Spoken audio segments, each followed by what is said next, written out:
আগামী 27, 28, 29 নভেম্বর দিল্লির তালকোটরা স্টেডিয়ামে 3 দিন ব্যাপী এআইডিএসওর 10ম সর্বভারতীয় ছাত্র সম্মেলন অনুষ্ঠিত হবে।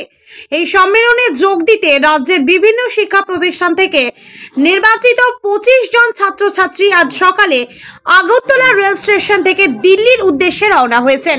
সারা দেশব্যাপী শিক্ষার বেসরকারীকরণ, বাণিজ্যিকরণ, সাম্প্রদায়িকীকরণ বন্ধ করা, জাতীয় শিক্ষানীতি 2020 বাতিল করা, সরকারি শিক্ষা ব্যবস্থা রক্ষা করা, শিক্ষার সর্বস্তরে ফি বন্ধ করা, মহিলা ও নারীদের নিরাপত্তা সুনিশ্চিত করা, অবিলম্বে শিক্ষক ও অন্যান্য কর্মচারীর শূন্যপদ স্থায়ীভাবে পূরণ করা, প্রথম শ্রেণী থেকে পাশ ফেল প্রথা চালু করা সহ 16 দফা দাবিতে এই ঐতিহাসিক ছাত্র সম্মেলন অনুষ্ঠিত হচ্ছে।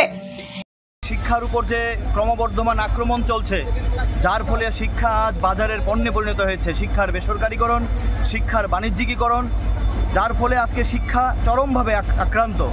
এআইডিএসও সর্বভারতীয় কমিটির পক্ষ থেকে এই যে জাতীয় শিক্ষানীতি 2020 চালু করেছে, আমরা তা অবিলম্বে বাতিল করতে চাইছি। কারণ এই জাতীয় শিক্ষানীতি শিক্ষার প্রাণসত্তাকে নষ্ট করবে।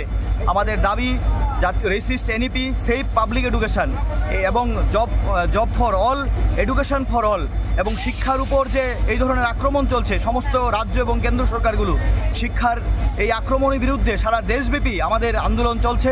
তারই ধারাবাহিকতায় আগামী 27 থেকে 28, 29 দিল্লির তালকোটরা স্টেডিয়ামে আমাদের এই 10ম এআইডিএসও সর্বভারতীয় সম্মেলন অনুষ্ঠিত হচ্ছে।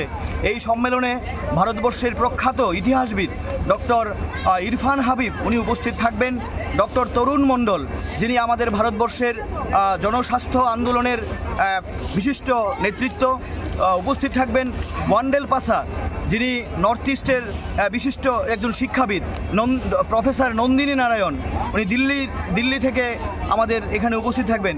ফলে আমাদের এই যে সম্মেলন, এই সম্মেলন আজকের দিনে দাঁড়িয়ে একটা ঐতিহাসিক সম্মেলন।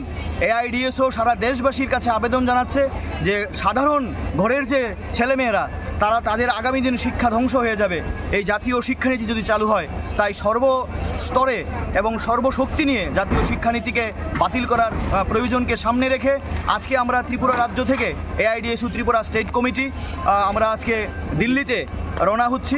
এই কাঞ্চনজঙ্ঘা এক্সপ্রেস দিয়ে আমরা রওনা হচ্ছি আজকে এই মুহূর্তে।